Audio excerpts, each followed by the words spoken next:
खुलुमबाय नोंथांमोनखौ आंनि गुबुन मोनसे गोदान भिडिअ बरनाय बावहरनाय थाबाय स' दिनैनि भिडिअआ जाहैबाय नोंथांमोना दाख्लै आंनि बेग कालेक्शननि भिडिअखौ नायनानै गोबाङानो बुंदोंमोन जे आब' नोंनि शु सेन्डेल हाइ हिल बिदिनि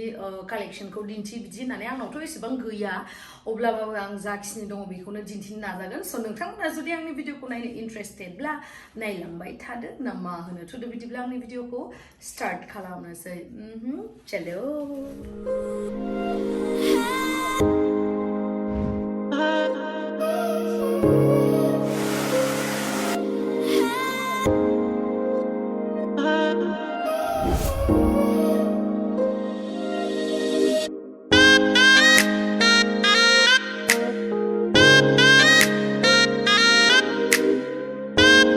स' नोंथांमोननि सिगाङावहाय आङो आंनि शु कालेक्शननि भिडिअखौ लाबोनायनि सिगां आं मोनसे आंनि हेपिनेसखौ शेयार खालामनो होननानै सानदों दाख्लैथ' नोंथांमोना आंनि बेग कालेक्शननि भिडिअखौ नुखांबाय ओमफ्राय आङो मोननै बेग गोदान बायदों बेखौ आं नोंथांमोननो शेयार खालामनो होननानै सानदों बेनो जाहैबाय नैबेयो मोनसे पार्स दाख्लै आं नोंथांमोननो बेग कालेक्शननि भिडिअआवहाय दिन्थिदोंमोन जे आंनि पार्सआ मोनसे पार्सआथ' पुरा माने जिथु नाम लिरनाय थायोना बेनो गोमोरलायबायमोन 2 years ना मा इदि जाबाय होमबाबो लाबाय थादोंमोन आं बेखौ लेदारनि जे देखायदोंमोन आङो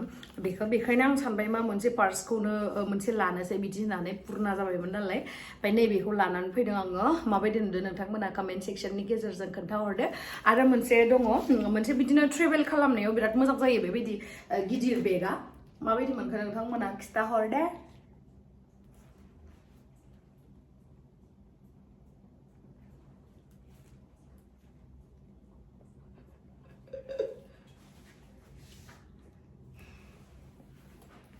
मोजां नुदोंना दाथ' बेबायदि ड्रेसजों बारा समायनाय नङा बाट माबाफोर ट्रेभेल खालामोबा लाइक गासिबो आंनि मेकआपनि बुस्थुफोरा बेयावहाय जाजोबगोन आरो बेखायनो आं बिराद मोजां मोनदों स' कमेन्ट सेक्शनाव खिथाहरदो आंनि चइसआ मोजां नंगौना नङा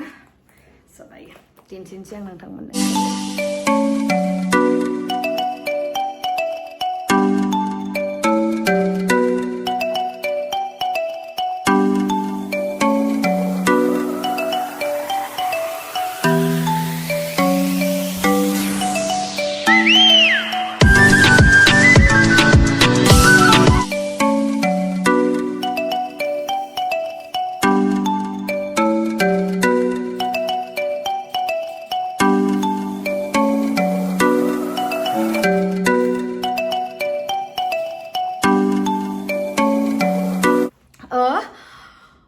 मा होनो नोंथांमोनाथ' नुखाबाय आंनि हाइ हिल बा शुनि कालेक्शनखौ बारा एसेबां गैया अब्लाबो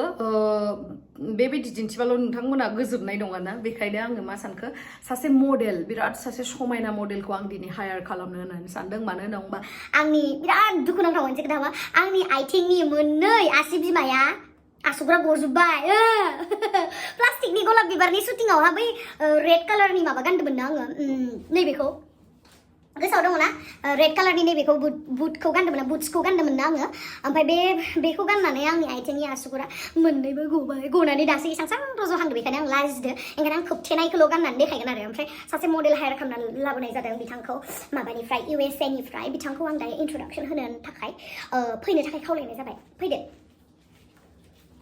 नै बिथांनो जाहैबाय USA नि मडेला बिथाङानो दिनै आंनि सेन्डेलफोरखौ माखासेखौ गाननानै दिन्थिगोन स' Are you ready? Okay. Ready बिथाङा दायो गाननानै दिन्थिगोन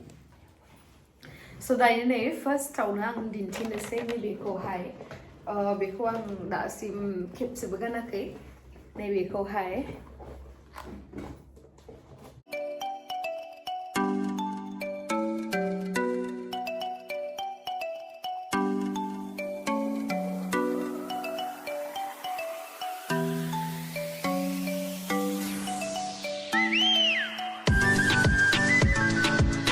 ओमफ्राय नेक्स्टआवहाय नैबेयो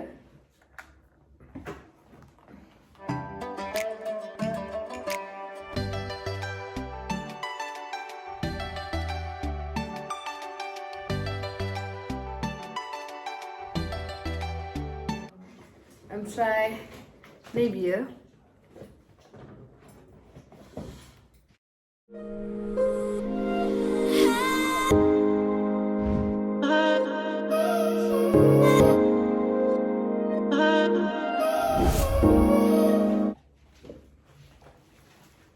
ओमफ्राय नैबेयो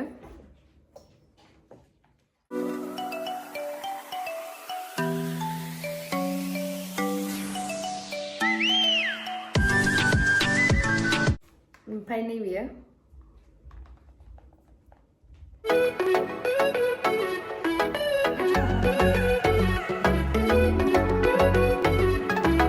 ना आंनि मेगनासो आन्दायबाय ना गाननाय मोनदा आङो नै बालि नांना दङ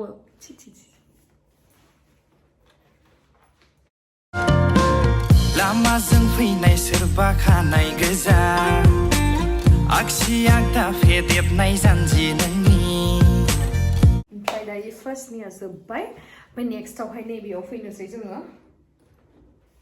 नै बारा मोजां गैया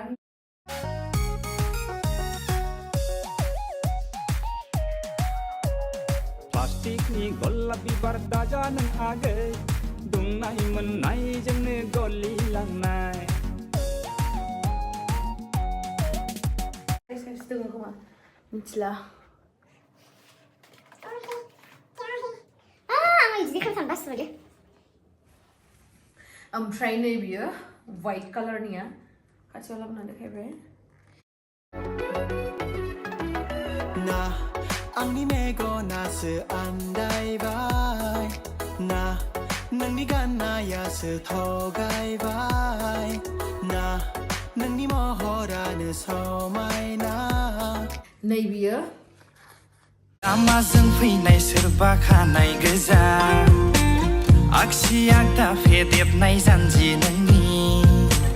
लामाजों फैनाय सोरबा खानाय गोजा आगसि आगदा फेदेबनाय जानजि नोंनि ओमफ्राय नै येल्ल' कालार बेखौबो खेबसेबो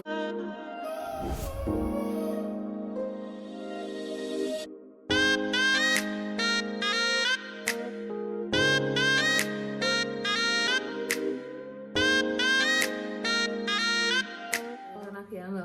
ओमफ्राय नैबे सिलभार कालारनि ओमफ्राय नैबेयो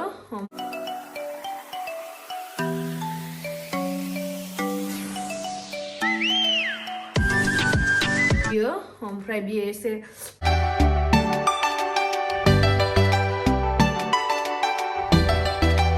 ट्रान्सपेरेन्ट टाइपनि ओमफ्राय बे ब्लेक कालार आं ब्लेक कालारखौथ' बांसिन गानो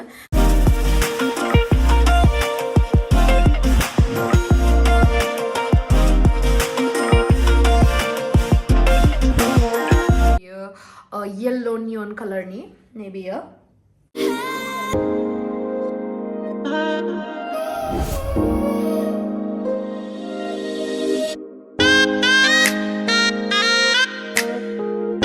ओमफ्राय नैबेबो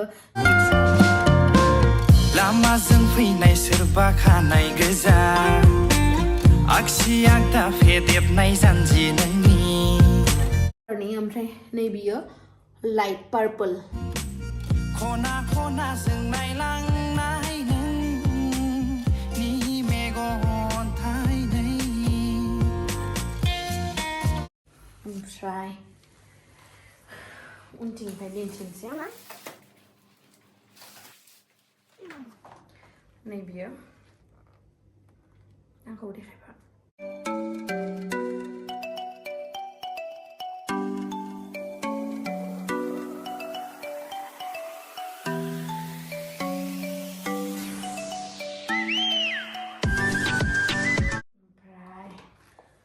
ब्लेक कालारनि अलमोस्ट सेमानो बेजों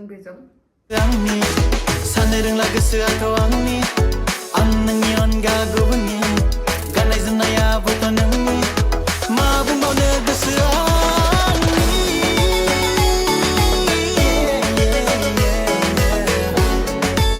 ओमफ्राय नैबेयो ब्राउन कालारनि ओमफ्राय बियो ट्रान्सपेरेन्ट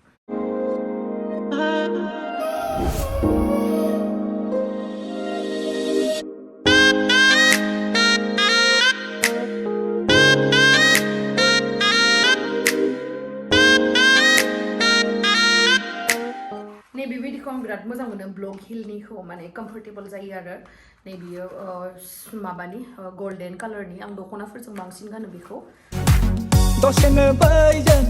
दसेनो आंजों एखनब्ला नैबेजों एखनब्ला हबेजों दंनाय मानि लाइमोनफोरखौ आवलि होबाय नोंनो नुनाय मानि सेंग्राफोरखौ नै बेयो जाहैबाय लायन प्रिन्ट थानाय नै बियो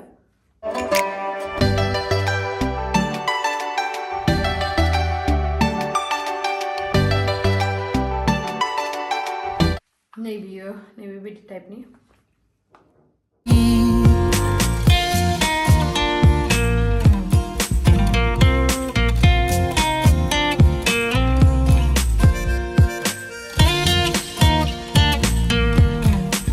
नैबे ब्लेक कालारनि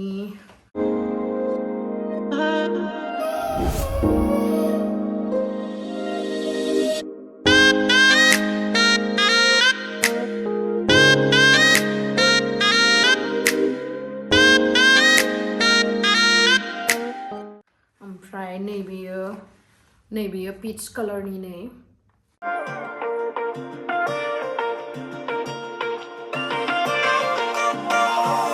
उदां बेयाव खोराङा बोदोर खालामो आंखौ सिखिरि महर लाना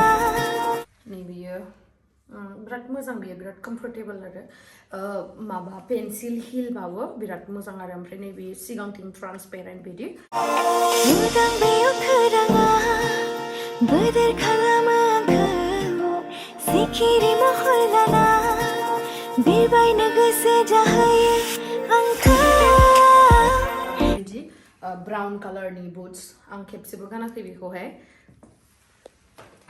ओमफ्राय ब्लेक कालारनि बेखौ आं शिलंआव फरायनाय टाइमावनो बायदोंमोन 2 years जाबाय खोमा बेखौ बिथिंनियाथ' जोब्बाय आं दिन्थिखाबाय नै बिथिंनिखौबो दिन्थिबाय आङो ओमफ्राय बिथिंनि गासैखौबो दिन्थिजोब्बाय आङो ओमफ्राय नै बिथिंनिखौबो दिन्थिखाजोब्बाय आङो नै बिथिं माने आङो आंनि माखासे माबाफोरखौ गोदान हाइ हिल्सफोरखौहाय आङो बेडनि सिङावसो दोनो माने आंनियावहाय बिदि ग्लासनि वार्डरब गैथ'आ आरो दायो ओमफ्राय आं गद्रेजावथ' दोननो बिदि मोजां मोनो आंनाव बुंजोबखानाय जायगा गैया दोननो जास्ट बेखौ आं कभार खालामनानै दोनो आरो बिराद धुलि बालि हाबजोबो नालाय ओमफ्राय बेखौहाय आङो बेखौ बेलेग बुस्थुसो दोनोमोन ओमफ्राय दा नोंथांमोननि सिगाङाव दिन्थिनो थाखाय आं बेयाव दोनथ'नाय जाबाय आरो खिन्थु दायो आङो नैबेबायदि गोदान हिल्सखौ आङो गाज्रि जाजानो गिनानै आङो माबायावसो दोनो माने बेखौथ' दैलि इउज खालामा नालाय बेखौहाय आङो बे बेडनि सिङावसो दोनो आङो ओमफ्राय नै बिथिंहाय बुट्स कालेक्शन ब्लेक कालार बेखौथ' आङो बहुत बार गानबाय आं बेखौ नैबेयो जाहैबाय लायन प्रिन्टनि नैबेबायदि आरो खेबसेबो गानाखै आं बेखौ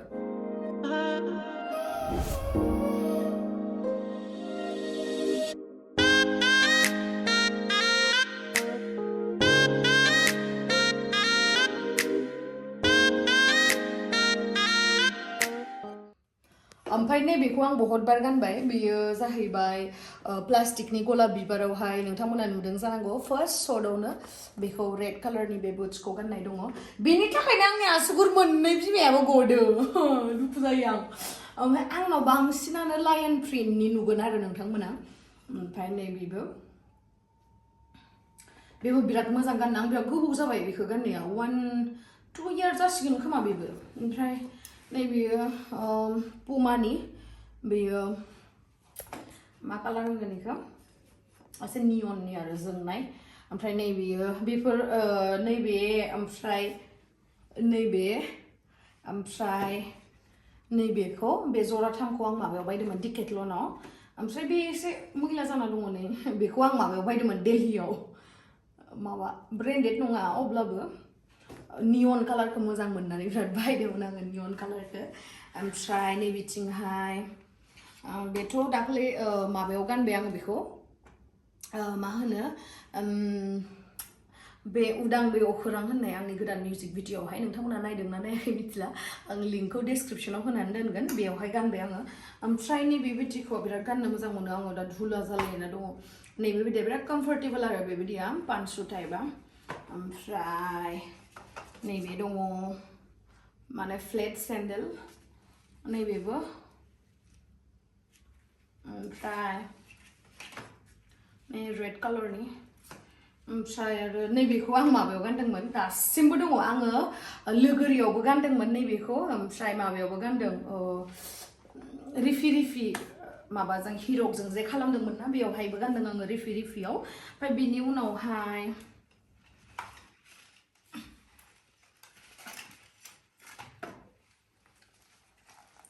ओमफ्राय नैबेखौ गानदों नैबेखौ बायदोंमोन आङो माबायाव खारुपेटियावहाय बिराद मोजां मोनो आं बेखौ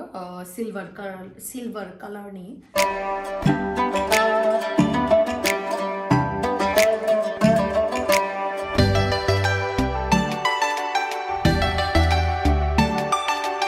माने आं एसे हाइट थानायखौ मोजां मोनो माने आं बारा एसे गोजौ नुबा मोजां मोनो आरो गावखौनो नैबेबायदि आरो ओमफ्राय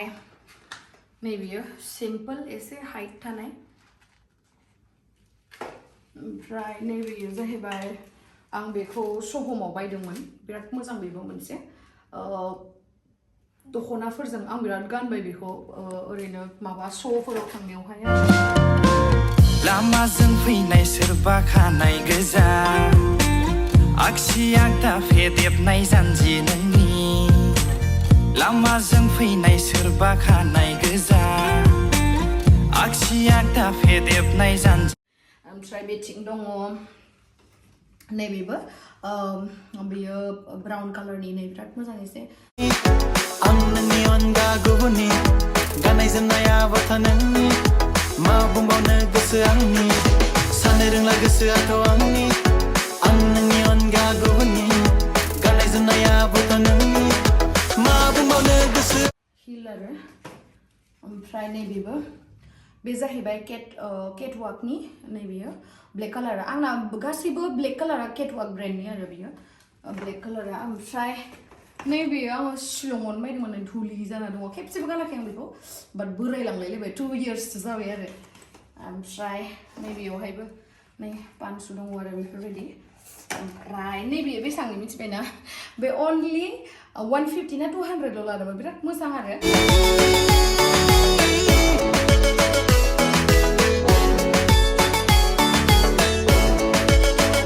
साबसिन नैबेखौ बिराद मोजां मोनो आं बे 200 लादोंमोन जि मोजाङै